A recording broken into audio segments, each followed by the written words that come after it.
ஆதியாகமம்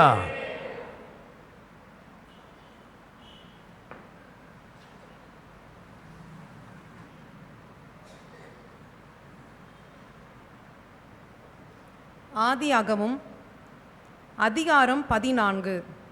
சினேயாரின் ராஜாவாகிய அம்ராபேலும் ஏலாசாரின் ராஜாவாகிய அரியோகும் ஏலாமின் ராஜாவாகிய கெதர்லா கோமேரும் ஜாதிகளின் ராஜாவாகிய திதியாலும் இருந்த நாட்களில் அவர்கள் சோதோமின் ராஜாவாகிய பேராவோடும் கொமோராவின் ராஜாவாகிய பிர்சாவோடும் அத்மாவின் ராஜாவாகிய சினேயாவோடும் செபோயிமின் ராஜாவாகிய செமெப்பரோடும் சோவார் என்னும் பேலாவின் ராஜாவோடும் யுத்தம் பண்ணினார்கள். இவர்கள் எல்லாரும் உப்பு கடலாகிய சித்தீம் பள்ளத்தாக்கிலே கூடினார்கள். இவர்கள் 12 வருஷம் கெதர்லா கோமேரை சேவித்து 13ஆம் வருஷத்திலே கலகம் பண்ணினார்கள். 14ஆம் வருஷத்திலே கெதர்லா கோமேரும் அவனோடே கூடியிருந்த ராஜாக்களும் வந்து அஸ்தரோத் கர்னாயிமிலே இருந்த ரெப்பாயிமையரையும் காமிலே இருந்த சூசிமியரையும் சாவே கிரியத்தாயிமிலே இருந்த ஏமியரையும் சேயீர் மலைகளில் இருந்த ஓரியரையும் வனாந்திரத்துக்கு அருகான எல் பாரான் மட்டும் முறியடித்து திரும்பி காதேஸ் என்னும் என் மிஸ்பாத்துக்கு வந்து அமலேக்கியருடைய நாடனத்தையும் அத்சாத்சோன் தாமரிலே குடியிருந்த எமோரியரையும் கூட சங்கரித்தார்கள். அப்பொழுது சோதோமின் ராஜாவும் கொமோராவின் ராஜாவும் அத்மாவின் ராஜாவும் செபோயிமின் ராஜாவும் சோவார் என்னும் பேலாவின் ராஜாவும் புறப்பட்டு சித்தீம் பள்ளத்தாக்கிலே ஏலாமின் ராஜாவாகிய கெதர்லா கோமேரோடும் ஜாதிகளின் ராஜாவாகிய திதியாலோடும் சினேயாரின் ராஜாவாகிய அம்ராபேலோடும் ஏலாசாரின் ராஜாவாகிய அரியாகோடும் யுத்தம் பண்ண புறப்பட்டு அந்த 5 ராஜாக்களோடும் இந்த 4 ராஜாக்களும் யுத்தம் பண்ணினார்கள். அந்த சித்தீம் பள்ளத்தாக்கு எங்கும் நிலக்கேல் உண்டாகும் கேணிகள் இருந்தது. சோதோம் கொமோராவின் ராஜாக்கள் முறிந்தோடி அங்கே விழுந்தார்கள். மீந்தவர்கள் மலைகளுக்கு ஓடி போனார்கள். அப்பொழுது அவர்கள் சோதோமிலும் கொமோராவிலும் உள்ள பொருட்கள் எல்லாவற்றையும் போஜன பதார்த்தங்கள் எல்லாவற்றையும் எடுத்துக்கொண்டு போய்விட்டார்கள். ஆபிராமின் சகோதரனுடைய குமாரனாகிய லோத்து சோதோமிலே குடியிருந்தபடியால் அவனையும் அவன் பொருட்களையும் கொண்டு போய்விட்டார்கள். தப்பியோடின ஒருவன் எபிரேயனாகிய ஆபிராமிடத்தில் வந்து அதை அறிவித்தான். ஆபிராம் தன்னோடே உடன்படிக்கை செய்திருந்த மனிதராகிய எஸ்கோலுக்கும் ஆனேருக்கும் சகோதரனாகிய மம்ரே என்னும் எமோரியனுடைய சமபூமியிலே அப்பொழுது குடியிருந்தான். தன் சகோதரன் சிறையாக கொண்டு போகப்பட்டதை ஆபிராம் கேள்விப்பட்ட போது அவன் தன் வீட்டிலே பிறந்த கை படிந்தவர்களாகிய 318 ஆட்களுக்கும் ஆயுதம் தரிப்பித்து தான் என்னும் ஊர் மட்டும் அவர்களை தொடர்ந்து ராக்காலத்திலே அவனும் அவன் வேலைக்காரரும் பிரிந்து பவிஞ்சுகளாய் அவர்கள் மேல் விழுந்து அவர்களை முறியடித்து தமஸ்குவுக்கு இடதுபுறமான ஓபா மட்டும் துரத்தி சகல பொருட்களையும் திருப்பி கொண்டு வந்தான். தன் சகோதரனாகிய லோத்தையும் அவனுடைய பொருட்களையும் ஸ்திரீகளையும் ஜனங்களையும் திருப்பி கொண்டு வந்தான். அவன் கெதர்லா கோமேரையும் அவனோடு இருந்த ராஜாக்களையும் முறியடித்து திரும்பி வருகிறபோது சோதோமின் ராஜா புறப்பட்டு ராஜாவின் பள்ளத்தாக்கு என்னும் சாவே பள்ளத்தாக்கு மட்டும் அவனுக்கு எதிர்கொண்டு போனான். அன்றியும் உன்னதமான தேவனுடைய ஆசாரியனாயிருந்த சாலேமின் ராஜாவாகிய மெல்கி சேதேக்கு அப்பமும் திராட்சரசமும் கொண்டு வந்து அவனை ஆசீர்வதித்து வானத்தையும் பூமியையும் உடையவராகிய உன்னதமான தேவனுடைய ஆசீர்வாதம் ஆபிராமுக்கு உண்டாவதாக. உன் சத்துருக்களை உன் கையில் ஒப்பு கொடுத்த உன்னதமான தேவனுக்கு ஸ்தோத்திரம் என்று சொன்னான். இவனுக்கு ஆபிராம் எல்லாவற்றிலும் தசமபாகம் கொடுத்தான். சோதோமின் ராஜா ஆபிராமை நோக்கி, ஜனங்களை எனக்கு தாரும், பொருட்களை நீர் எடுத்துக்கொள்ளும் என்றான். அதற்கு ஆபிராம் சோதோமின் ராஜாவை பார்த்து, ஆபிராமை ஐஸ்வர்யவாக்கினேன் என்று நீ சொல்லாதபடிக்கு நான் ஒரு சரட்டையாகிலும் பாதரட்சியின் வாரையாகிலும் உமக்கு உண்டானவைகளில் யாதொன்றையாகிலும் எடுத்துக்கொள்ளேன் என்று வானத்தையும் பூமியையும் உடையவராகிய உன்னதமான தேவனாகிய கர்த்தருக்கு நேராக என் கையை உயர்த்துகிறேன். வாலிபர் சாப்பிட்டது போக என்னுடனே வந்த ஆனேர், எஸ்கோல், மம்ரே என்னும் புருஷருடைய பங்கு மாத்திரமே வர வேண்டும். இவர்கள் தங்கள் பங்கை எடுத்துக்கொள்ளட்டும் என்றான். அதிகாரம் 15. இந்த காரியங்கள் நடந்த பின்பு கர்த்தருடைய வார்த்தை ஆபிராமுக்கு தரிசனத்திலே உண்டாகி, அவர் ஆபிராமே, நீ பயப்படாதே, நான் உனக்கு கேடகமும் உனக்கு மகா பெரிய பலனுமாய் இருக்கிறேன் என்றார். அதற்கு ஆபிராம், கர்த்தராகிய ஆண்டவரே, அடியேனுக்கு என்ன தருவீர்? நான் பிள்ளை இல்லாமல் இருக்கிறேனே. தமஸ்கு ஊரானாகிய இந்த எலியேசர் என் வீட்டு விசாரணை கர்த்தனாய் இருக்கிறானே என்றான். பின்னும் ஆபிராம், தேவரீர் எனக்கு புத்திர சந்தானம் அருளவில்லை, இதோ என் வீட்டிலே பிறந்த பிள்ளை எனக்கு சுதந்திரவாளியாய் இருக்கிறான் என்றான். அப்பொழுது கர்த்தருடைய வார்த்தை அவனுக்கு உண்டாகி, இவன் உனக்கு சுதந்திரவாளி அல்ல, உன் கற்ப பிறப்பா இருப்பவனே உனக்கு சுதந்திரவாளியாவான் என்று சொல்லி அவர் அவனை வெளியே அழைத்து, நீ வானத்தை அண்ணாந்து பார், நட்சத்திரங்களை எண்ண உன்னாலே கூடுமானால் அவைகளை எண்ணு என்று சொல்லி பின்பு அவனை நோக்கி, உன் சந்ததி இவ்வனமாயிருக்கும் என்றார். அவன் கர்த்தரை விசுவாசித்தான், அதை அவர் அவனுக்கு நீதியாக எண்ணினார். பின்னும் அவர் அவனை நோக்கி, இந்த தேசத்தை உனக்கு சுதந்திரமாக கொடுக்கும் பொருட்டு உன்னை ஊர் என்கிற கல்தேயருடைய பட்டணத்திலிருந்து அழைத்து வந்த கர்த்தர் நானே என்றார். அதற்கு அவன், கர்த்தராகிய ஆண்டவரே, நான் அதை சுதந்திரித்துக் கொள்வேன் என்று எதினால் அறிவேன் என்றான். அதற்கு அவர், 3 வயது கிடாரியையும் 3 வயது வெள்ளாட்டையும் 3 வயது ஆட்டுக்கடாவையும் 1 காட்டுப்புறாவையும் 1 புறா குஞ்சையும் என்னிடத்தில் கொண்டு வா என்றார். அவன் அவைகள் எல்லாவற்றையும் அவரிடத்தில் கொண்டு வந்து அவைகளை நடுவாக துண்டித்து துண்டங்களை ஒன்றுக்கொன்று எதிராக வைத்தான்.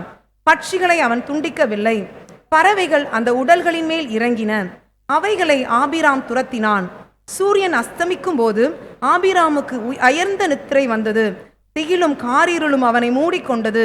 அப்பொழுது அவர் ஆபிராமை நோக்கி, உன் சந்ததியார் தங்களுடையதல்லாத அந்நிய தேசத்திலே பரதேசிகளாயிருந்து அத்தேசத்தாரை சேவிப்பார்கள் என்றும் அவர்களால் 400 வருஷம் உபத்திரவப்படுவார்கள் என்றும் நீ நிச்சயமாய் அறிய கடவாய்.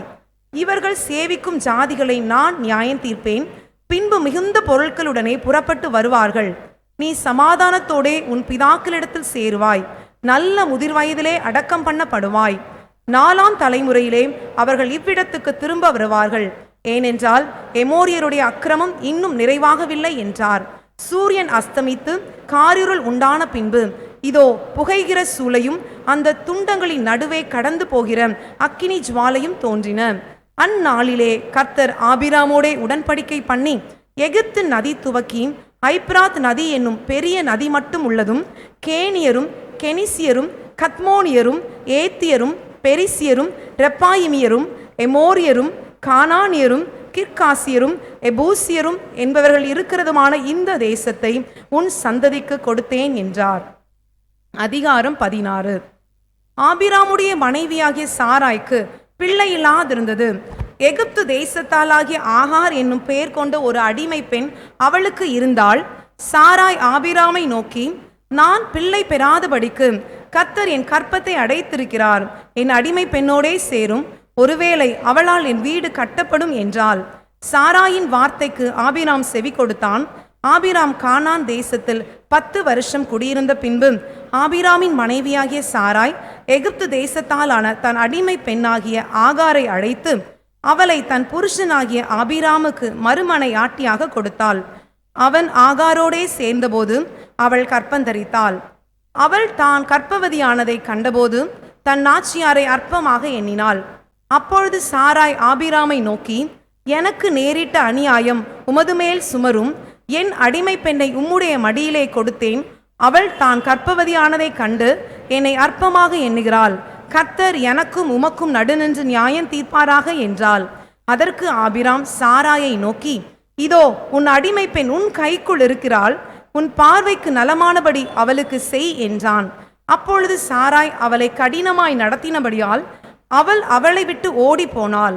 கர்த்தருடைய தூதனானவர் அவளை வனாந்திரத்திலே சூருக்கு போகிற வழியருகே இருக்கிற நீரூற்றண்டையில் கண்டு, சாராயின் அடிமை பெண்ணாகிய ஆகாரே, எங்கே இருந்து வருகிறாய், எங்கே போகிறாய் என்று கேட்டார்.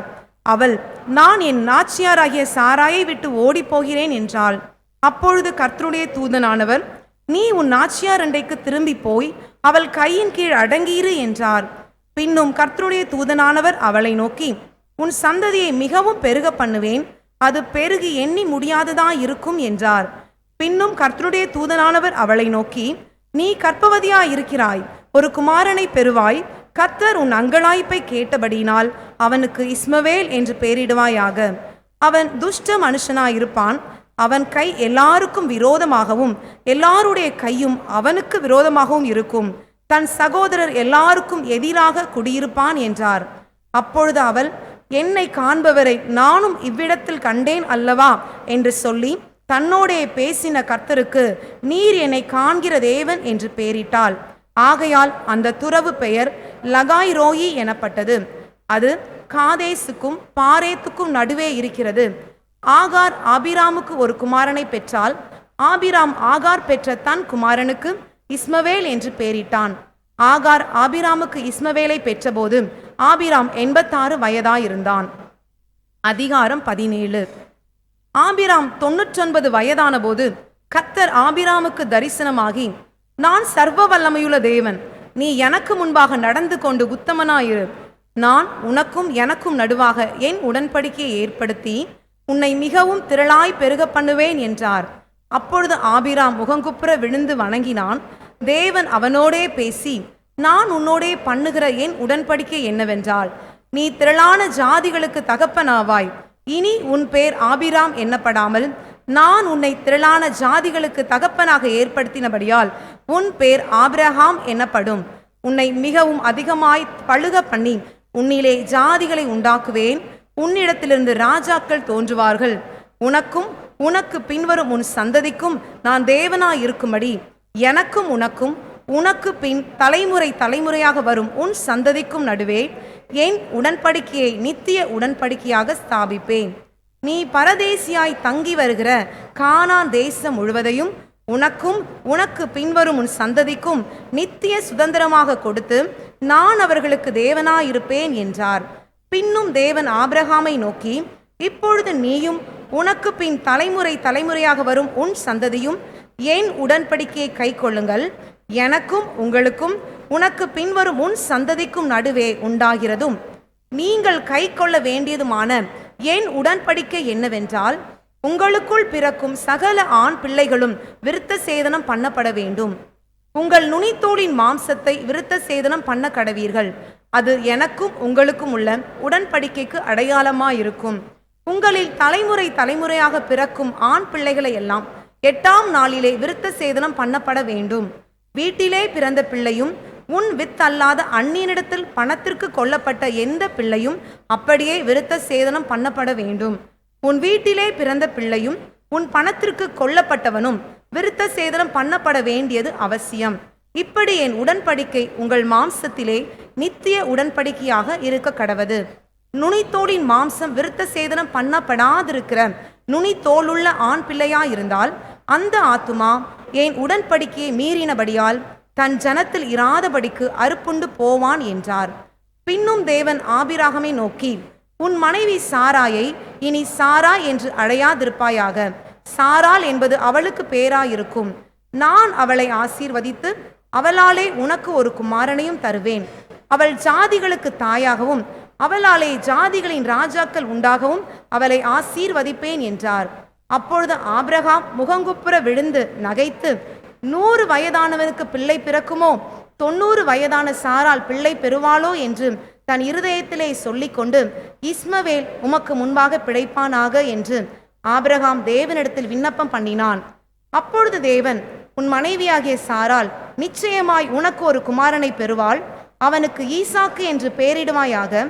என் உடன்படிக்கை அவனுக்கும் அவனுக்கு பின்வரும் அவன் சந்ததிக்கும் நித்திய உடன்படிக்கையாக இஸ்மவேலுக்காகவும் நீ செய்த விண்ணப்பத்தை கேட்டேன். நான் அவனை ஆசீர்வதித்து அவனை மிகவும் அதிகமாக பலுகவும் பெருகவும் பண்ணுவேன். அவன் 12 பிரபுக்களை பெறுவான். அவனை பெரிய ஜாதியாக்குவேன். வருகிற வருஷத்தில் குறித்த காலத்திலே சாரால் உனக்கு பெறப்போகிற ஈசாக்கோடே நான் என் உடன்படிக்கையை ஏற்படுத்துவேன் என்றார். தேவன் ஆபிரகாமோடே பேசி முடித்த பின்பு அவர் அவனை விட்டு எழுந்தருளினார். அப்பொழுது ஆபிரகாம் தன் குமாரனாகிய இஸ்மவேலையும் தன் வீட்டிலே பிறந்த யாவரையும் தான் பணத்திற்கு கொண்ட அனைவருமாகிய தன் வீட்டிலுள்ள ஆண் பிள்ளைகள் எல்லாரையும் சேர்த்து தேவன் தனக்கு சொன்னபடி அவர்கள் நுனித்தோலின் மாம்சத்தை அந்நாளிலே தானே விருத்த சேதனம் பண்ணினான். ஆபிரகாமுடைய நுனித்தோலின் மாம்சம் விருத்த சேதனம் பண்ணப்படும் போது அவன் 99 வயதாயிருந்தான். அவனுடைய குமாரன் இஸ்மவேலுடைய நுனித்தோலின் மாம்சம் விருத்த சேதனம் பண்ணப்படும்போது அவன் 13 வயதாயிருந்தான். ஒரே நாளில் ஆபிரகாமும் அவன் குமாரன் இஸ்மவேலும் விருத்த சேதனம் பண்ணப்பட்டார்கள். வீட்டிலே பிறந்தவர்களும் அந்நியரிடத்திலே பணத்திற்கு கொல்லப்பட்டவர்களும் ஆகிய அவன் வீட்டு மனுஷர்கள் எல்லாரும் அவனோடே கூட விருத்த சேதனம் பண்ணப்பட்டார்கள். அதிகாரம் 18. பின்பு கர்த்தர் மம்ரேயின் சமபூமியிலே அவனுக்கு தரிசனமானார். அவன் பகலின் உஷ்ண வேளையில் கூடார வாசலிலே உட்கார்ந்திருந்து தன் கண்களை ஏறெடுத்து பார்க்கும்போது இதோ 3 புருஷர் அவனுக்கு எதிரே நின்றார்கள். அவர்களை கண்டவுடனே அவன் கூடார வாசலிலிருந்து அவர்களுக்கு எதிர்கொண்டு ஓடி தரை மட்டும் குனிந்து, ஆண்டவரே, உம்முடைய கண்களில் எனக்கு கிருபை கிடைத்ததானால் நீர் உமது அடியேனை விட்டு கடந்து போக வேண்டாம். கொஞ்சம் தண்ணீர் கொண்டு வரட்டும். உங்கள் கால்களை கழுவி மரத்தடியில் சாய்ந்து கொண்டிருங்கள். நீங்கள் உங்கள் இருதயங்களை திடப்படுத்த கொஞ்சம் அப்பம் கொண்டு வருகிறேன். அப்புறம் நீங்கள் உங்கள் வழியே போகலாம். இதற்காகவே அடியேன் இடம் வரைக்கும் வந்தீர்கள் என்றான். அதற்கு அவர்கள், நீ சொன்னபடி செய் என்றார்கள். அப்பொழுது ஆபிரகாம் தீவிரமாய் கூடாரத்தில் சாராளிடத்திற்கு போய், நீ சீக்கிரமாய் 3 படி மெல்லிய மாவு எடுத்து பிசைந்து அப்பம் சுடு என்றான். ஆபிரகாம் மாட்டு மந்தைக்கு ஓடி ஒரு நல்ல இளங்கன்றை பிடித்து வேலைக்காரன் கையிலே கொடுத்தான். அவன் அதை சீக்கிரத்தில் சமைத்தான். ஆபிரகாம் வெண்ணெயையும் பாலையும் சமைப்பித்த கன்றையும் எடுத்து வந்து அவர்கள் முன்பாக வைத்து அவர்கள் அருகே மரத்தடியில் நின்று கொண்டிருந்தான். அவர்கள் புசித்தார்கள். அவர்கள் அவனை நோக்கி, உன் மனைவி சாராள் எங்கே என்றார்கள். அதோ கூடாரத்தில் இருக்கிறாள் என்றான். அப்பொழுது அவர், ஒரு உற்பவ காலத்திட்டத்தில் நிச்சயமாய் உன்னிடத்திற்கு திரும்ப வருவேன். அப்பொழுது உன் மனைவியாகிய சாராளுக்கு ஒரு குமாரன் இருப்பான் என்றார். சாராள் அவருக்கு பின்புறமாய் கூடார வாசலில் இதை கேட்டு கொண்டிருந்தாள். ஆபிரகாமும் சாராளும் வயது சென்று முதிர்ந்தவர்களாயிருந்தார்கள். ஸ்திரீகளுக்குள்ள வழிபாடு சாராளுக்கு நின்று போயிற்று. ஆகையால் சாராள் தன் உள்ளத்திலே நகைத்து, நான் கிழவியும் என் ஆண்டவன் முதிர்ந்த வயதுள்ளவருமான பின்பு எனக்கு இன்பம் உண்டாயிருக்குமோ என்றாள். அப்பொழுது கர்த்தர் ஆபிரகாமை நோக்கி, சாராள் நகைத்து நான் கிழவியாயிருக்க பிள்ளை பெறுவது மெய்யோ என்று சொல்வானேன்? கர்த்தரால் ஆகாத காரியம் உண்டோ? உற்பவ காலத்திட்டத்தில் உன்னிடத்திற்கு திரும்ப வருவேன். அப்பொழுது சாராளுக்கு ஒரு குமாரன் இருப்பான் என்றார். சாராள் பயந்து, நான் நகைக்கவில்லை என்று மறுத்தாள். அதற்கு அவர், இல்லை, நீ நகைத்தாய் என்றார். பின்பு அந்த புருஷர் எழுந்து அவ்விடம் விட்டு சோதோமை நோக்கி போனார்கள். ஆபிரகாமும் அவர்களோடே கூட போய் வழிவிட்டு அனுப்பினான். அப்பொழுது கர்த்தர், ஆபிரகாம் பெரிய பலத்த ஜாதியாவதினாலும் அவனுக்குள் பூமியில் உள்ள சகல ஜாதிகளும் ஆசீர்வதிக்கப்படுவதினாலும் நான் செய்ய போகிறதை ஆபிரகாமுக்கு மறைப்பேனோ? கர்த்தர் ஆபிரகாமுக்கு சொன்னதை நிறைவேற்றும்படியாய் அவன் தன் பிள்ளைகளுக்கும் தனக்கு பின்வரும் தன் வீட்டாருக்கும், நீங்கள் நீதியையும் நியாயத்தையும் செய்து கர்த்தருடைய வழியை காத்து நடவுங்கள் என்று கட்டளையிடுவான் என்பதை அறிந்திருக்கிறேன் என்றார். பின்பு கர்த்தர் சோதோம் கொமோராவின் கூக்குரல் பெரிதாயிருப்பதினாலும் அவைகளின் பாவம் மிகவும் கொடிதாயிருப்பதினாலும் நான் இறங்கி போய் என்னிடத்தில் வந்து எட்டின அதன் கூக்குரலின்படியே அவர்கள் செய்திருக்கிறார்களோ இல்லையோ என்று பார்த்து அறிவேன் என்றார். அப்பொழுது அந்த புருஷர் அவ்விடம் விட்டு சோதோமை நோக்கி போனார்கள். ஆபிரகாமோ பின்னும் கர்த்தருக்கு முன்பாக நின்று கொண்டிருந்தான். அப்பொழுது ஆபிரகாம் சமீபமாய் சேர்ந்து, துன்மார்க்கனோடே நீதிமானையும் அழிப்பீரோ? பட்டணத்துக்குள்ளே ஒருவேளை 50 நீதிமான்கள் இருப்பார்கள். அதற்குள் இருக்கும் அந்த 50 நீதிமான்கள் நிமித்தம் ரட்சியாமல் அந்த ஸ்தலத்தை அழிப்பீரோ? துன்மார்க்கனோடே நீதிமானையும் சங்கரிப்பது உமக்கு தூரமாயிருப்பதாக. நீதிமானையும் துன்மார்க்கனையும் சமமாய் நடப்பிப்பது உமக்கு தூரமாயிருப்பதாக. சர்வலோக நியாயாதிபதி நீதி செய்யாதிருப்பாரோ என்றான். அதற்கு கர்த்தர், நான் சோதோமில் 50 நீதிமான்களை கண்டால் அவர்கள் நிமித்தம் அந்த ஸ்தலம் முழுவதையும் ரட்சிப்பேன் என்றார். அப்பொழுது ஆபிரகாம் பிரதியுத்தரமாக, இதோ தூளும் சாம்பலுமாயிருக்கிற அடியேன் ஆண்டவரோடே பேச துணிந்தேன். ஒருவேளை 50 நீதிமான்களுக்கு 5 பேர் குறைந்திருப்பார்கள். அந்த 5 பேர் நிமித்தம் பட்டணம் முழுவதையும் அழிப்பீரோ என்றான். அதற்கு அவர், நான் 45 நீதிமான்களை அங்கே கண்டால் அதை அழிப்பதில்லை என்றார். அவன் பின்னும் அவரோடே பேசி, 40 நீதிமான்கள் அங்கே காணப்பட்டாலோ என்றான். அதற்கு அவர், 40 நீதிமான்கள் நிமித்தம் அதை அழிப்பதில்லை என்றார். அப்பொழுது அவன், நான் இன்னும் பேசுகிறேன், ஆண்டவருக்கு கோபம் வராமல் இருப்பதாக. 30 நீதிமான்கள் அங்கே காணப்பட்டாலோ என்றான். அதற்கு அவர், நான் 30 நீதிமான்களை அங்கே கண்டால் அதை அழிப்பதில்லை என்றார். அப்பொழுது அவன், இதோ ஆண்டவரோடே பேச துணிந்தேன், 20 நீதிமான்கள் அங்கே காணப்பட்டாலோ என்றான். அதற்கு அவர், 20 நீதிமான்கள் நிமித்தம் அதை அழிப்பதில்லை என்றார். அப்பொழுது அவன், ஆண்டவருக்கு கோபம் வராதிருப்பதாக நான் இன்னும் இந்த ஒரு விசை மாத்திரம் பேசுகிறேன், 10 நீதிமான்கள் அங்கே காணப்பட்டாலோ என்றான். அதற்கு அவர், 10 நீதிமான்கள் நிமித்தம் அதை அழிப்பதில்லை என்றார். கர்த்தர் ஆபிரகாமோடே பேசி முடித்த பின்பு போய்விட்டார். ஆபிரகாமும் தன்னுடைய இடத்துக்கு திரும்பினான்.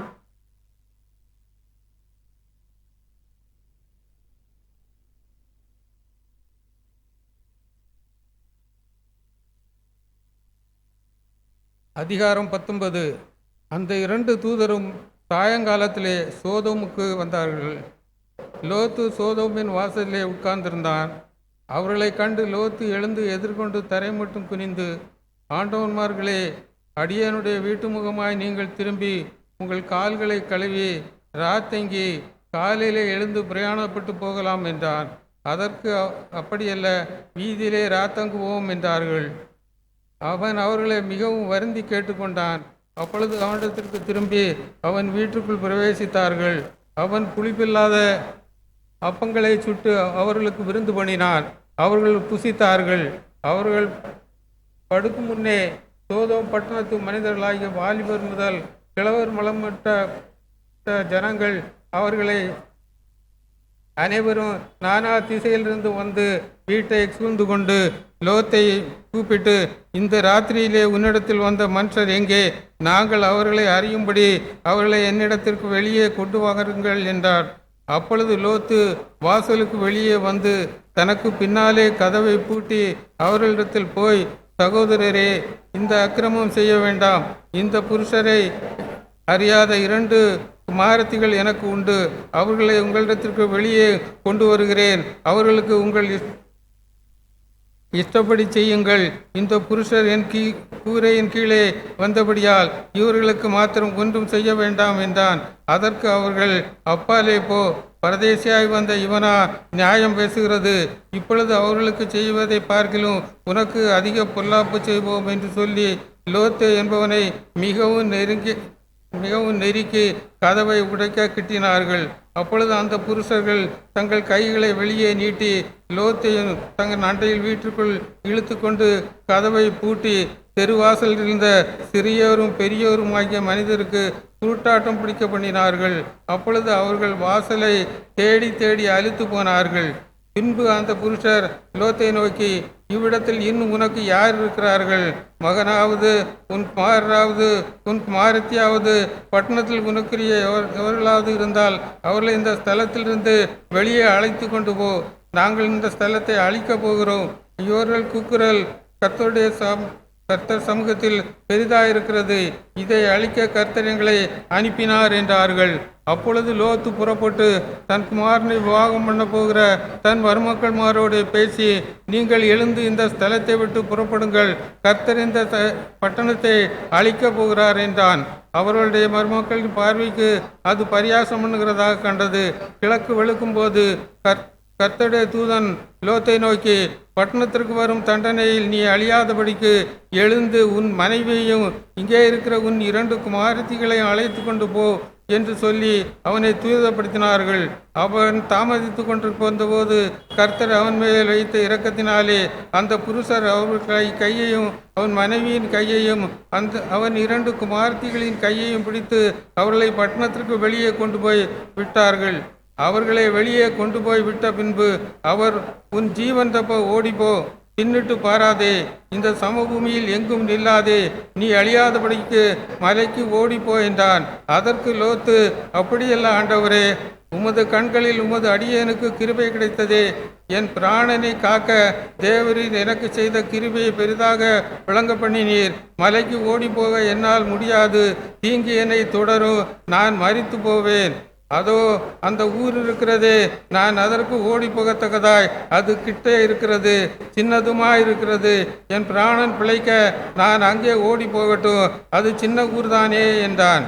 அதற்கு அவர், நீ கேட்டுக்கொண்ட ஊரை நான் கவிழ்த்து போடாதபடிக்கு இந்த விஷயத்திலும் உனக்கு அனுக்கிரகம் பண்ணினேன். நீ தீவிரமாய் அங்கே ஓடி தப்பித்துக்கொள். நீ அங்கே போய் சேரும் மட்டும் நான் ஒன்றும் செய்யக்கூடாது என்றார். ஆகையால் அந்த ஊர் சோவார் எனப்பட்டது. லோத்து சோவாருக்குள் வரும்போது பூமியின் மேல் சூரியன் உதித்தது. அப்பொழுது கர்த்தர் சோதோமின் மேலும் குமோராவின் மேலும் கர்த்தராலே வானத்திலிருந்து சுகந்தத்தையும் அக்கினியையும் வரப்பண்ணினார். அந்த பட்டணங்கள் அந்த சமபூமியையும் அந்த பட்டணங்களின் எல்லா குடிகளையும் பூமியின் பயிரையும் அழித்து போட்டார். அவன் மனைவியோ பின்னிட்டு பார்த்து உப்புத்தூணானாள். விடியற் காலத்திலே ஆபிரகாம் எழுந்து தான் கர்த்தருக்கு முன்பாக நின்ற இடத்திற்கு போய் சோதோம் கொமோரா பட்டணங்களின் திசையும் சமபூமியுமாகிய தேசம் முழுவதையும் நோக்கி பார்த்தான். அப்பொழுது பூமியின் புகை சூளையின் புகையை போல் எழும்பிற்று. தேவன் அந்த சமபூமியில் பட்டணங்களை அழிக்கும் போது தேவன் ஆபிரகாமை நினைத்து லோத்து குடியிருந்த பட்டணங்களை தாம் கவிழ்த்து போடுகையில் லோத்தை அந்த நடுவிலிருந்து தப்பிக்கு போகும்படி அனுப்பிவிட்டார். பின்பு லோத்து சோவோரிலே குடியிருக்க பயந்து சோவோரை விட்டு அவனும் அவனோட கூட அவனுடைய 2 குமாரத்திகளும் மலையிலே வாசம் பண்ணினார்கள். அங்கே அவனும் அவனுடைய 2 குமாரத்திகளும் ஒரு கவியிலே குடியிருந்தார்கள். அப்பொழுது மூத்தவள் இளையவளை பார்த்து, நம்முடைய தகப்பன் முதிர் வயதானார். பூமி எங்கும் நடக்கிற முறைமையின்படி நம்மோட சேர பூமியிலே ஒரு புருஷனும் இல்லை. நம்முடைய தகப்பனால் சந்ததி உண்டாகும்படி அவருக்கு மதுவை குடிக்க கொடுத்து அவரோட சயனிப்போம் வா என்றாள். அப்படியே அன்று இரவிலே தங்கள் தகப்பனுக்கு மதுவை குடிக்க கொடுத்தார்கள். மூத்தவள் போய் தான் தகப்பனோட சயனித்தாள். அவள் சயனித்ததையும் எழுந்திருந்ததையும் அவன் உணராதிருந்தார். மறுநாளிலே மூத்தவள் இளையவளை பார்த்து, நேற்று ராத்திரி நான் தகப்பனோட சயனித்தேன். இன்று ராத்திரியும் மதுவை குடிக்க கொடுப்போம். நம்முடைய தகப்பனால் சந்ததி உண்டாகும்படி நீ போய் அவரோட சயனி என்றார். அப்படியே அன்று ராத்திரி தங்கள் தகப்பனுக்கு மதுவை குடிக்க கொடுத்தார்கள். அப்பொழுது இளையவள் எழுந்து போய் அவனோட சயனித்தாள். அவள் சயனித்ததையும் எழுந்திருந்ததையும் அவன் உணராதிருந்தார். அப்பொழுது லோத்தின் குமாரத்திகள் இருவரும் தங்கள் தகப்பனாலே கர்ப்பவதியானார்கள்.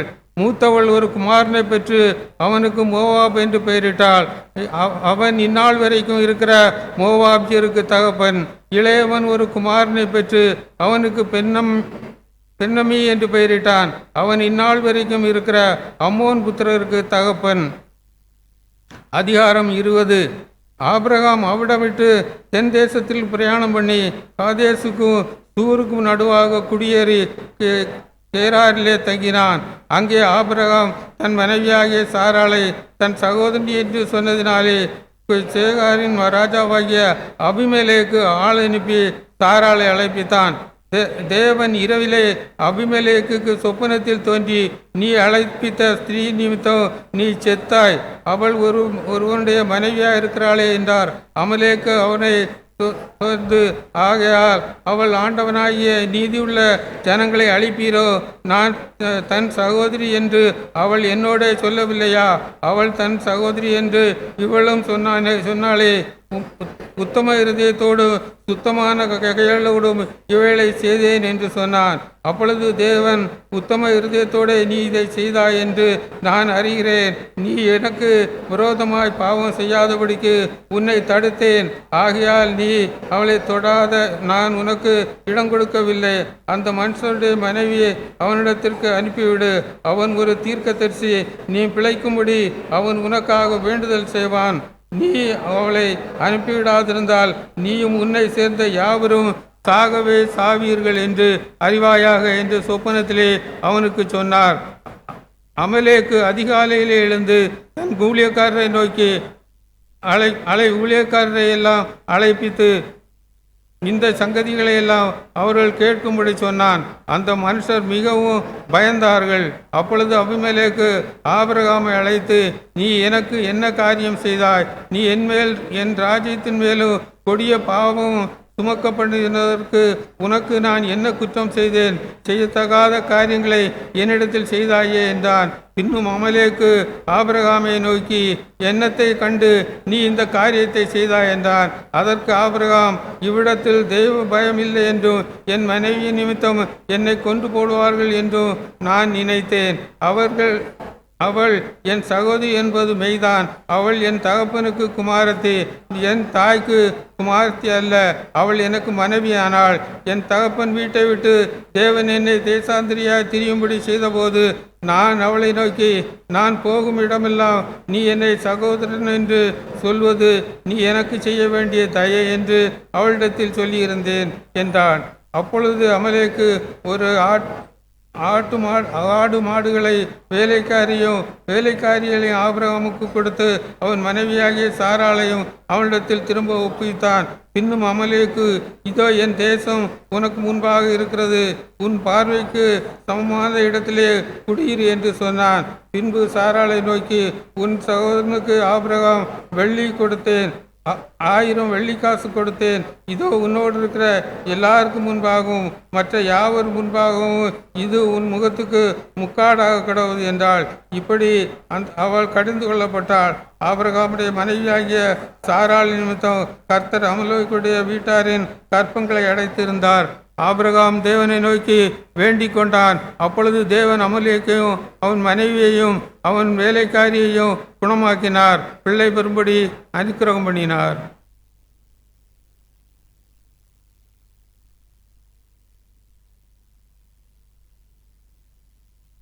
அதிகாரம் 21. கர்த்தர் தாம் சொல்லியிருந்தபடி சாராள் பேரில் கடாட்சமானார். கர்த்தர் தாம் உரைத்தபடியே சாராளுக்கு செய்தருளினார். ஆபிரகாம் முதிர்வயதாய் இருக்கையில் சாராள் கர்ப்பவதியாகி தேவன் குறித்திருந்த காலத்திலே அவனுக்கு ஒரு குமாரனை பெற்றாள். அப்பொழுது ஆபிரகாம் தனக்கு சாராள் பெற்ற குமாரனுக்கு ஈசாக்கு என்று பெயரிட்டான். தன் குமாரனாகிய ஈசாக்கு பிறந்த 8ஆம் நாளிலே ஆபிரகாம் தனக்கு தேவன் கட்டளையிட்டபடி அவனுக்கு விருத்த சேதனம் பண்ணினான். தன் குமாரனாகிய ஈசாக்கு பிறந்தபோது ஆபிரகாம் 100 வயதாய் இருந்தான். அப்பொழுது சாராள், தேவன் என்னை நகைக்க பண்ணினார், இதை கேட்கிற யாவரும் என்னோட கூட நகைப்பார்கள். சாராள் பிள்ளைகளுக்கு பால் கொடுப்பாள் என்று ஆபிரகாமுக்கு எவன் சொல்லுவான்? அவருடைய முதிர் வயதிலே அவருக்கு ஒரு குமாரனை பெற்றேனே என்றாள். பிள்ளை வளர்ந்து பால் மறந்தது. ஈசாக்கு பால் மறந்த நாளிலே ஆபிரகாம் பெரிய விருந்து பண்ணினான். பின்பு எகிப்து தேசத்தலாகிய ஆகார் ஆபிரகாமுக்கு பெற்ற குமாரன் பரியாசம் பண்ணுகிறதை சாராள் கண்டு ஆபிரகாமை நோக்கி, இந்த அடிமை பெண்ணையும் அவள் மகனையும் புறம்பே தள்ளும். இந்த அடிமை பெண்ணின் மகன் என் குமாரனாகிய ஈசாக்கோடே சுதந்திரவழியாய் இருப்பதில்லை என்றாள். தன் மகளை குறித்து சொல்லப்பட்ட இந்த காரியம் ஆபிரகாமுக்கு மிகவும் துக்கமாயிருந்தது. அப்பொழுது தேவன் ஆபிரகாமை நோக்கி, அந்த பிள்ளையையும் உன் அடிமை பெண்ணையும் குறித்து சொல்லப்பட்டது உனக்கு துக்கமாய் இருக்க வேண்டாம். ஈசாக்கினிடத்தில் உன் சன்னதி விளங்கும். ஆதலால் சாராள் உனக்கு சொல்வதையெல்லாவற்றையும் கேள். அடிமை பெண்ணின் மகனும் உன் வித்தாயிருக்கிறபடியால் அவனையும் ஒரு ஜாதியாக்குவேன் என்றார்.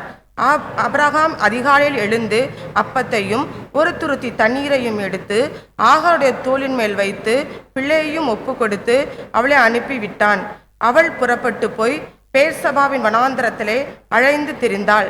துருத்தியில் இருந்த தண்ணீர் செலவழிந்த பின்பு அவள் பிள்ளையை ஒரு செடியின் கீழே விட்டு, பிள்ளை சாய்கிறதை நான் பார்க்க மாட்டேன் என்று எதிராக அம்பு பாயும் தூரத்திலே போய் உட்கார்ந்து சத்தமிட்டு அழுதாள். தேவன் பிள்ளையின் சத்தத்தை கேட்டார்.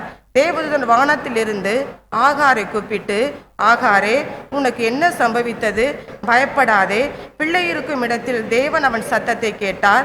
நீ எழுந்து பிள்ளையை எடுத்து அவனை உன் கையினால் பிடித்து கொண்டு போ. அவனை பெரிய ஜாதியாக்குவேன் என்றார். தேவன் அவளுடைய கண்களை திறந்தார்.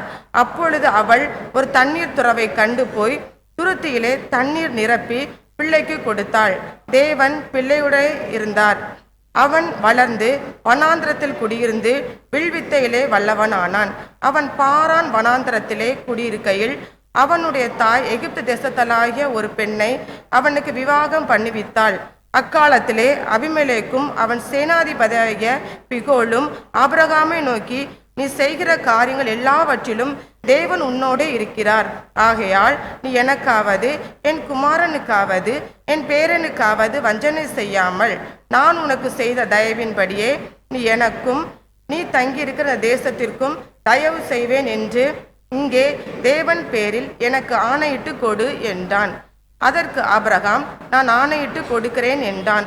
ஆனாலும் அபிமெலேக்குடைய வேலைக்காரர் கைவசப்படுத்தி கொண்ட துறவி நிமித்தம் ஆபிரகாம் அமலேக்கை கடிந்து கொண்டான்.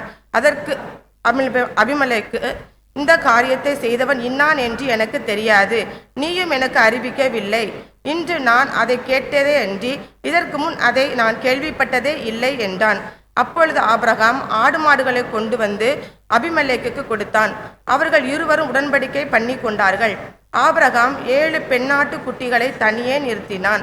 அப்பொழுது அபிமெலேக்கு ஆபிரகாமை நோக்கி, நீ தனியே நிறுத்தின இந்த 7 பெண்ணாட்டு குட்டிகள் என்னத்திற்கு என்று கேட்டான். அதற்கு அவன், நான் இந்த துறவு தோன்றினதை குறித்து நீ சாட்சியாக இந்த 7 பெண்ணாட்டு குட்டிகளை என் கையில் வாங்கி கொள்ள வேண்டும் என்றான். அவர்கள் இருவரும் அவ்விடத்தில் ஆணையிட்டு கொண்டபடியால் அந்த இடம் பேர்சபா எண்ணப்பட்டது. அவர்கள் பேர்சபாவிலே உடன்படிக்கை பண்ணி கொண்ட பின் அபிமெலேக்கும் அவன் சேனாதிபதியாகிய பிகோலும் எழுந்து பெலிஸ்துடைய தேசத்திற்கு திரும்பி போனார்கள். ஆபிரகாம் பேர்சபாவிலே ஒரு தோப்பை உண்டாக்கி சதாகாலமும் உள்ள தேவனாய கர்த்தருடைய நாமத்தை அவ்விடத்தில் தொழுது கொண்டான். ஆபிரகாம் பெலிஸ்துடைய தேசத்தில் அநேக நாள் தங்கியிருந்தான். அதிகாரம் 22. இந்த காரியங்கள் நடந்த பின்பு தேவன் ஆபிரகாமை சோதித்தார். எப்படியெனில் அவர் அவனை நோக்கி, ஆபிரகாமே என்றார். அவன், இதோ அடியேன் என்றான். அப்பொழுது அவர், உன் புத்திரனும் உன் ஏகசுதனும் உன் நேசகுமாரனுமாகிய ஈசாக்கை நீ இப்பொழுது அழைத்து கொண்டு மோரியா தேசத்துக்கு போய் அங்கே நான் உனக்கு குறிக்கும் மலைகள் ஒன்றின் மேல் அவனை தகன பலியாக பலியிடு என்றார். ஆபிரகாம் அதிகாலையில் எழுந்து தன் கழுதின் மேல் சேணம் கட்டி தன் வேலைக்காரர் 2 பேரையும் தன் குமாரன் ஈசாக்கையும் கூட்டிக் கொண்டு தகன பலிக்கு கட்டைகளை பிளந்து கொண்டு தேவன் தனக்கு குறித்த இடத்திற்கு புறப்பட்டு போனான். 3ஆம் நாளில் ஆபிரகாம் தன் கண்களை ஏறெடுத்து பார்த்து தூரத்திலே அந்த இடத்தை கண்டான். அப்பொழுது ஆபிரகாம் தன் வேலைக்காரரை நோக்கி, நீங்கள் கழுதையை நிறுத்தி இங்கே காத்திருங்கள், நானும் பிள்ளையாண்டானும் அவ்விடம் மட்டும் போய் தொழுது கொண்டு உங்களிடத்துக்கு திரும்பி வருவோம் என்றான். ஆபிரகாம் தகன பலிக்கு கட்டைகளை எடுத்து தன் குமாரனாய ஈசாக்கின் மேல் வைத்து தன் கையிலே நெருப்பையும் கத்தியையும் எடுத்துக்கொண்டான். இருவரும் கூடி போனார்கள். அப்பொழுது ஈசாக்கு தன் தகப்பனாகிய ஆபிரகாமை நோக்கி, என் தகப்பனே என்றான். அதற்கு அவன், என் மகனே, இதோ இருக்கிறேன் என்றான். அப்பொழுது அவன், இதோ நெருப்பும் கட்டையும் இருக்கிறது, தகன பலிக்கு ஆட்டுக்குட்டி எங்கே என்றான். அதற்கு ஆபிரகாம், என் மகனே, தேவன் தமக்கு தகன பலிக்கான ஆட்டுக்குட்டியை பார்த்து கொள்வார் என்றான். அப்புறம் இருவரும் கூடி போய் தேவன் அவர்களுக்கு சொல்லியிருந்த இடத்துக்கு வந்தார்கள். அங்கே ஆபிரகாம் ஒரு பலிபீடத்தை உண்டாக்கி கட்டைகளை அடுக்கி தன் குமாரனாகிய ஈசாக்கை கட்டி அந்த பலிபீடத்தில் அடுக்கிய கட்டைகள் மேல் அவனை கிடத்தினான். பின்பு ஆபிரகாம் தன் குமாரனை வெட்டும்படிக்கு தன் கையை நீட்டி கத்தியை எடுத்தான். அப்பொழுது கர்த்தருடைய தூதனானவர் வானத்திலிருந்து, ஆபிரகாமே, ஆபிரகாமே என்று கூப்பிட்டார். அவன், இதோ அடியேன் என்றான். அப்பொழுது அவர், பிள்ளையாண்டன் மேல் உன் கையை போடாதே, அவனுக்கு ஒன்றும் செய்யாதே, நீ அவனை உன் புத்திரன் என்றும் உன் ஏக சுதன் என்றும் பாராமல் எனக்காக ஒப்பு கொடுத்தபடியால் நீ தேவனுக்கு பயப்படுகிறவன் என்று இப்பொழுது அறிந்திருக்கிறேன் என்றார். ஆபிரகாம் தன் கண்களை ஏறெடுத்து பார்க்கும்போது இதோ பின்னாக புதரிலே தன் கொம்புகள் சிக்கி கொண்டிருந்த ஒரு ஆட்டுக்கடாவை கண்டான். அப்பொழுது ஆபிரகாம் போய் கடாவை பிடித்து அதை தன் குமாரனுக்கு பதிலாக தகன பலியிட்டான். ஆபிரகாம் அந்த இடத்துக்கு யெகோவா ஈரே என்று பெயரிட்டான். அதனாலே கர்த்தருடைய பர்வதத்திலே பார்த்து கொள்ளப்படும் என்று இந்நாள் வரைக்கும் சொல்லப்பட்டு வருகிறது.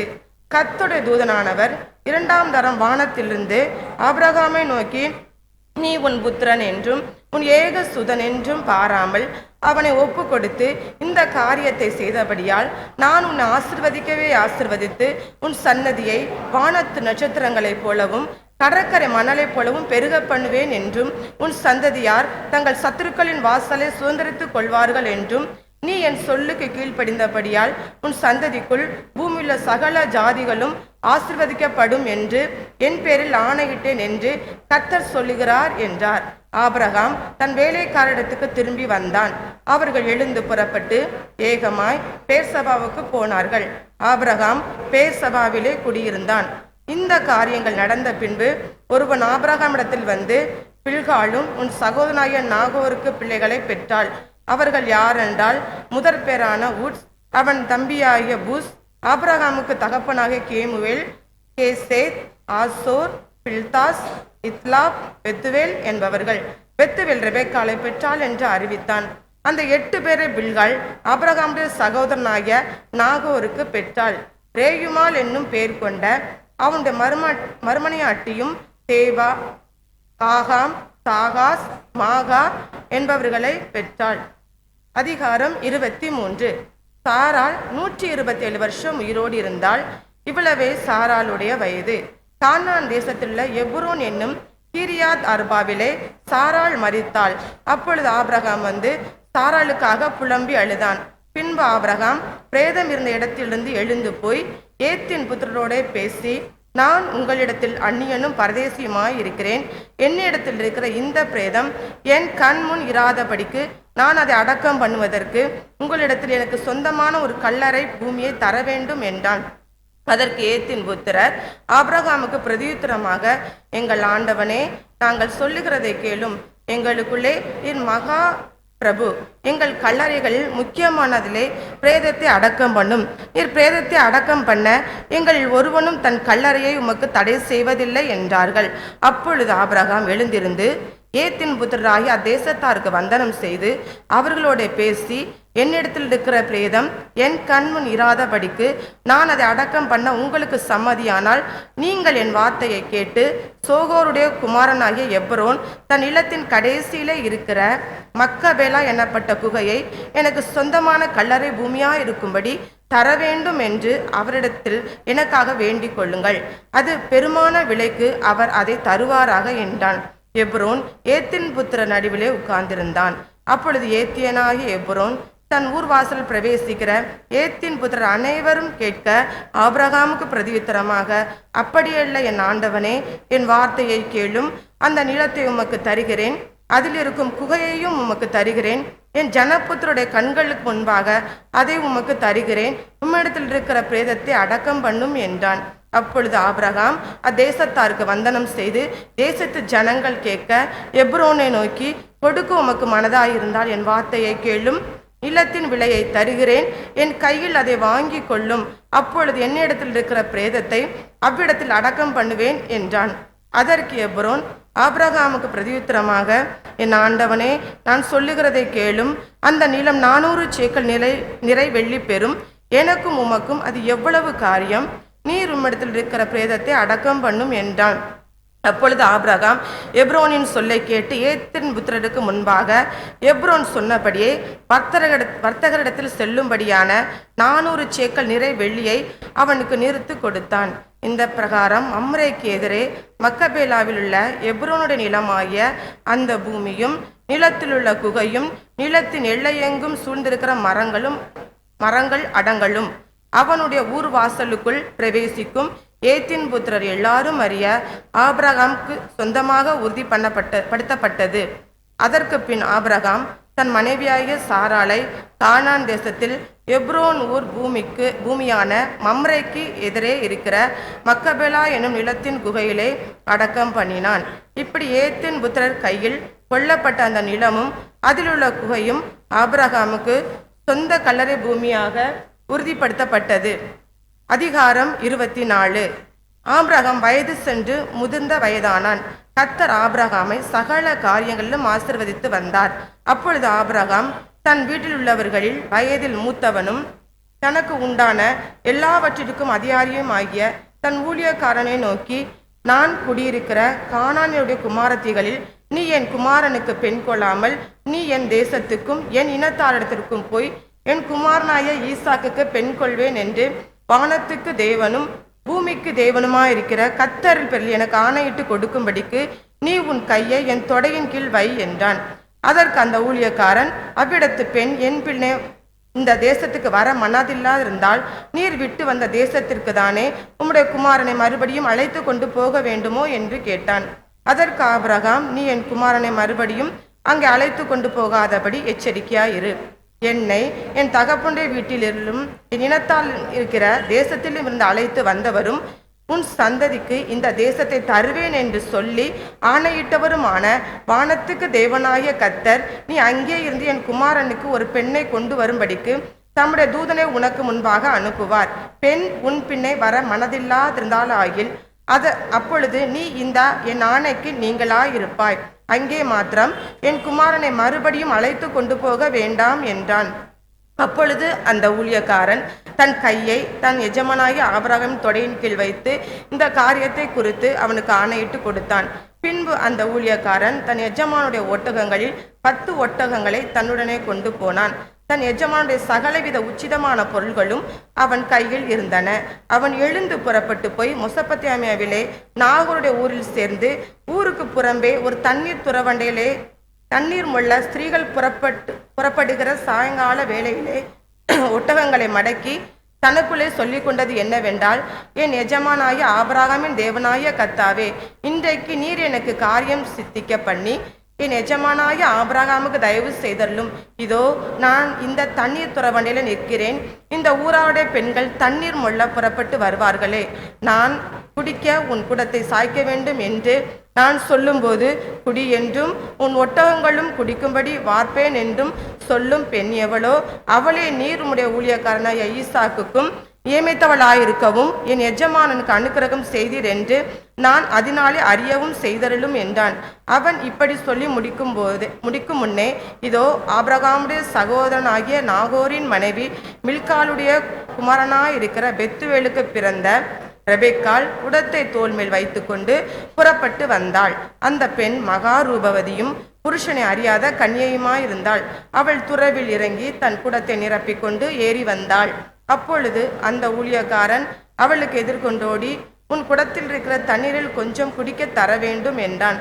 அதற்கு அவள், குடியும் என் ஆண்டவரே என்று சீக்கிரமாய் குடத்தை தன் கையில் இறக்கி கொண்டு அவனுக்கு குடிக்க கொடுத்தாள். கொடுத்த பின், உம்முடைய ஒட்டகங்களுக்கும் குடித்து தீரு மட்டும் அவைகளுக்கும் மொண்டு வார்ப்பேன் என்று சொல்லி சீக்கிரமாய் தன் குடத்து தண்ணீரை தொட்டியிலே ஊற்றிவிட்டு இன்னும் மொண்டு வர துறவண்டையில் ஓடி அவனுடைய ஒட்டகங்களுக்கெல்லாம் மொண்டு வார்த்தாள். அந்த மனிதன் அவளை குறித்து ஆச்சரியப்பட்டு, கர்த்தர் என் பிரயாணத்தை வாய்க்க பண்ணினாரோ இல்லையோ என்று அறியும் பொருட்டு மௌனமாயிருந்தான். ஒட்டகங்கள் குடித்து தீர்ந்த பின்பு அந்த மனிதன் 1/2 சேக்கல் எடையுள்ள பொன் காதணியையும் அவள் கைகளுக்கு 10 சேக்கல் எடை பொன்னுள்ள 2 கடகங்களையும் எடுத்து கொடுத்து, நீ யாருடைய மகள் எனக்கு சொல்ல வேண்டும், நாங்கள் உன் தகப்பன் வீட்டில் ராத்தங்க இடம் உண்டா என்றான். அதற்கு அவள், நான் நாகோருக்கு மில்காள் பெற்ற குமாரனாய பெத்துவேலின் மகள் என்று சொன்னதுமன்றி எங்களிடத்தில் வைக்கோலும் தீவனமும் வேண்டிய மட்டும் இருக்கிறது, ராத்தங்க இடமும் உண்டு என்றாள். அப்பொழுது அந்த மனிதன் தலையை குனிந்து கர்த்தரை பணிந்து கொண்டு, என் எஜமானாய ஆபிரகாமின் தேவனாய கர்த்தருக்கு ஸ்தோத்திரம், அவர் தம்முடைய கிருபையையும் தம்முடைய உண்மையையும் என் எஜமானை விட்டு விலக்கவில்லை. நான் பிரயாணம் பண்ணி வருகையில் கர்த்தர் என் எஜமானுடைய சகோதரர் வீட்டுக்கு என்னை அழைத்து கொண்டு வந்தார் என்றார். அந்த பெண் ஓடி இந்த காரியங்களை தன் தாயின் வீட்டிலுள்ளக்கு அறிவித்தாள். ரெபெக்காளுக்கு ஒரு சகோதரன் இருந்தான். அவன் லாபான் என்று பெயர். அந்த லாபான் வெளியே துறவண்டையில் இருந்த அந்த மனிதர்களுக்கு ஓடினான். அவள் தன் சகோதரி தரித்திருந்த அந்த காதணிகளையும் அவள் கைகளில் போட்டிருந்த கடகங்களையும் பார்த்து, இன்னபடி அந்த மனிதன் என்னோட பேசினான் என்று தன் சகோதரி ரெபெக்காள் சொன்ன வார்த்தைகளை கேட்ட மாத்திரத்தில் அந்த மனிதரிடத்திற்கு வந்தான். அவன் துறவு அருகே ஒட்டகங்கள் அண்டையில் நின்று கொண்டிருந்தான். அப்பொழுது அவன், கர்த்தரால் ஆசீர்வதிக்கப்பட்டவரே, உள்ளே வாரும், நீர் வெளியே நிற்பானேன், உமக்கு வீடும் ஒட்டகங்களுக்கு இடமும் ஆயத்தம் பண்ணியிருக்கிறேன் என்றான். அப்பொழுது அந்த மனிதன் வீட்டுக்குள்ளே போனான். லாபான் ஒட்டகங்களின் கட்டவிழ்த்து ஒட்டகங்களுக்கு வைக்கோலும் தீவனமும் போட்டு அவனுக்கும் அவனோட வந்தவர்களும் தங்கள் கால்களை கழுவிக்கொள்ள தண்ணீர் கொடுத்தான். பின்பு அவனுக்கு முன்பாக போஜனம் வைக்கப்பட்டது. அப்பொழுது அவன், நான் வந்த காரியத்தை சொல்லும் முன்னே புசிக்க மாட்டேன் என்றான். அதற்கு அவன், சொல்லும் என்றான். அப்பொழுது அவன், நான் ஆபிரகாமுடைய ஊழியக்காரன், கர்த்தரின் எஜமானை மிகவும் ஆசீர்வதித்திருக்கிறார், அவர் சீமானாயிருக்கிறார். கர்த்தர் அவருக்கு ஆடு மாடுகளையும் வெள்ளியையும் பொன்னையும் வேலைக்காரரையும் வேலைக்காரிகளையும் ஒட்டகங்களையும் கழுதைகளையும் கொடுத்திருக்கிறார். என் எஜமானுடைய மனைவியாகிய சாராள் முதிர்வயதான போது என் எஜமானுக்கு ஒரு குமாரனை பெற்றாள். அவர் தமக்கு உண்டான யாவையும் அவனுக்கு கொடுத்திருக்கிறார். என் எஜமான் என்னை நோக்கி, நான் குடியிருக்கிற கானான் தேசத்தாருடைய குமாரத்திகளில் நீ என் குமாரனுக்கு பெண் கொள்ளாமல் நீ என் தகப்பன் வீட்டுக்கும் என் இனத்தாரிடத்திற்கும் போய் என் குமாரனுக்கு பெண் கொள்ள வேண்டும் என்று ஆணையிட்டு கொடுக்கும்படி சொன்னார். அப்பொழுது நான் என் எஜமானை நோக்கி, ஒருவேளை அந்த பெண் என் பின்னே வராதே போனாலோ என்று கேட்டதற்கு அவர், நான் வழிபடும் கர்த்தர் உன்னுடைய தம்முடைய தூதனை அனுப்பி உன் பிரயாணத்தை வாய்க்க பண்ணுவார். என் இனத்தாரிடத்தில் என் தகப்பன் வீட்டிலும் நீ என் குமாரனுக்கு பெண் கொள்வாய். நீ என் இனத்தாரிடத்திற்கு போனால் என் ஆணைக்கு நீங்களாய் இருப்பாய். அவர்கள் உனக்கு பெண் கொடாமற் போனாலும் நீ என் ஆணைக்கு நீங்களாய் இருப்பாய் என்றார். அப்படியே நான் இன்று துறவண்டையிலே வந்து, என் எஜமானாய ஆபிரகாமின் தேவனாய கர்த்தரே, என் பிரயாணத்தை நீர் இப்பொழுது வாய்க்க பண்ணுவீரானால், இதோ நான் தண்ணீர் துறவண்டையிலே நிற்கிறேன். தண்ணீர் முள்ள வரப்போகிற கன்னிகையை நான் நோக்கி, உன் குடத்தில் இருக்கிற தண்ணீர் கொஞ்சம் எனக்கு குடிக்க தர வேண்டும் என்று கேட்கும் பொழுது, நீ குடி என்றும் உன் ஒட்டகங்களுக்கும் மொண்டு வார்ப்பேன் என்றும் சொல்லும் பெண்ணே, கர்த்தர் என் எஜமானுடைய குமாரனுக்கு நியமித்த ஸ்திரீயாக வேண்டும் என்றேன். நான் இதை என் இருதயத்தில் சொல்லி முடிக்கும் முன்னே, இதோ ரெபெக்காள் தன் குடத்தை தோள்மேல் வைத்துக்கொண்டு புறப்பட்டு வந்து துறவில் இறங்கி போய் தண்ணீர் மொண்டாள். அப்பொழுது நான், எனக்கு குடிக்க தர வேண்டும் என்றேன். அவள் சீக்கிரமாய் தன் தோள்மேல் இருக்கிற குடத்தை இறக்கி, குடியும், உம்முடைய ஒட்டகங்களுக்கும் வார்ப்பேன் என்றாள். நான் குடித்தேன், ஒட்டகங்களுக்கும் வார்த்தாள். அப்பொழுது நீ யாருடைய மகள் என்று அவளை கேட்டேன்.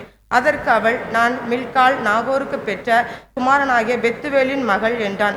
அப்பொழுது அவளுக்கு காதணிகளையும் அவள் கைகளில் கடகங்களையும் போட்டு தலை குனிந்து கர்த்தரை பணிந்து கொண்டு, நான் என் எஜமானுடைய சகோதரன் குமாரத்தியை அவர் குமாரனுக்கு கொள்ள என்னை நேர்வழியாய் நடத்தி வந்த என் எஜமானாய ஆபிரகாமின் தேவனாய கர்த்தரை ஸ்தோத்தரித்தேன். இப்பொழுது நீங்களும் என் எஜமானுக்கு தயையும் உண்மையும் உடையவர்களாயிருக்க நடக்க மனதுள்ளவர்கள் ஆனால் எனக்கு சொல்லுங்கள், இல்லை என்றால் அதையும் எனக்கு சொல்லுங்கள். அப்பொழுது நான் வலதுபுறத்தையாகிலும் இடதுபுறத்தையாகிலும் நோக்கி போவேன் என்றான். அப்பொழுது லாபானும் பெத்துவேலுக்கு பிரதித்திரமாக, இந்த காரியம் கர்த்தரால் வந்தது, உமக்கு நாங்கள் நலம்புலம் ஒன்றும் சொல்லக்கூடாது. இதோ ரெபெக்காள் உமக்கு முன்பாக இருக்கிறாள். கர்த்தர் சொன்னபடியே அவள் உம்முடைய எஜமானுடைய குமாரனுக்கு மனைவியாகும்படிக்கு அவளை அழைத்து கொண்டு போம் என்றார்கள். ஆபிரகாமின் ஊழியக்காரன் அவர்கள் வார்த்தையை கேட்டபொழுது தரைமட்டும் குனிந்து கர்த்தரை பணிந்து கொண்டான். பின்பு அந்த ஊழியக்காரன் வெள்ளியுடைமைகளையும் பொன்னுடைமைகளையும் வஸ்திரங்களையும் எடுத்து ரெபெக்காளுக்கு கொடுத்ததுமன்றி அவளுடைய சகோதரனுக்கும் தாய்க்கும் சில உச்சிதங்களை கொடுத்தான். பின்பு அவனும் அவனோடு இந்த மனிதரும் புசித்து குடித்து தங்கினார்கள். காலையிலே எழுந்திருந்து அவன், என் எஜமானிடத்துக்கு என்னை அனுப்பிவிடுங்கள் என்றான். அப்பொழுது அவன் சகோதரனும் அவன் தாயும், 10 நாளாகிலும் பெண் எங்களோடு இருக்கட்டும், பிற்பாடு போகலாம் என்றார்கள். அதற்கு அவன், கர்த்தர் என் பிரயாணத்தை வாய்க்க பண்ணியிருக்க நீங்கள் எனக்கு தடை செய்யாதிருங்கள், நான் என் எஜமானிடத்திற்கு போக என்னை அனுப்பிவிட வேண்டும் என்றான். அப்பொழுது அவர்கள் பெண்ணை அழைத்து அவள் வாய்ப்பிறப்பை கேட்போம் என்று சொல்லி ரெபெக்காளை அழைத்து, நீ இந்த மனிதரோட கூட போகிறாயா என்று கேட்டார்கள். அவள் போகிறேன் என்றாள். அப்படியே அவர்கள் தன் சகோதரியாகிய ரெபெக்காளையும் அவள் தாதியையும் ஆபிரகாமின் ஊழியக்காரனையும் அவன் மனிதரையும் அனுப்பிவித்து ரெபெக்காளை வாழ்த்தி, எங்கள் சகோதரியே, நீ கோடா கொடியாய் பெருவாக, உன் சன்னதியார் தங்கள் பயங்குடைய வாசலை சுதந்திரத்துக் கொள்வார்களாக என்று ஆசீர்வதித்தார்கள். அப்பொழுது ரெபெக்காளும் அவள் வேலைக்காரிகளும் எழுந்து ஒட்டகங்கள் மேல் ஏறி அந்த மனிதரோட கூட போனார்கள். ஊழியக்காரன் ரெபெக்காளை அழைத்து கொண்டு போனான். ஈசாக்கு தென் தேசத்திலே குடியிருந்தான். அப்பொழுது அவன் லகாய் ரோகி எனப்பட்ட துறவின் வழியாய் புறப்பட்டு வந்தான். ஈசாக்கு சாயங்கால வேளையிலே தியானம் பண்ண வெளியிலே போயிருந்து தன் கண்களை ஏறெடுத்து பார்த்த பொழுது ஒட்டகங்கள் வர கண்டான். ரெபெக்காளும் தன் கண்களை ஏறெடுத்து ஈசாக்கை கண்டபொழுது ஊழியக்காரனை நோக்கி, அங்கே வெளியிலே நமக்கு எதிராக நடந்து வருகிற அந்த மனிதன் யார் என்று கேட்டாள். அவர்தான் என் எஜமான் என்று ஊழியக்காரன் சொன்னான். அப்பொழுது அவள் ஒட்டகத்தை விட்டிறங்கி முக்காடிட்டு கொண்டாள். ஊழியக்காரன் தான் செய்த சகல காரியங்களையும் ஈசாக்குக்கு விவரித்து சொன்னான். அப்பொழுது ஈசாக்கு ரெபெக்காளை தன் தாய் சாராளுடைய கூடாரத்துக்குள் அழைத்து கொண்டு போய் அவளை தனக்கு மனைவியாக்கி கொண்டு அவளை நேசித்தான். ஈசாக்கு தன் தாய்க்காக கொண்டிருந்த துக்கம் நீங்கி ஆறுதல் அடைந்தான்.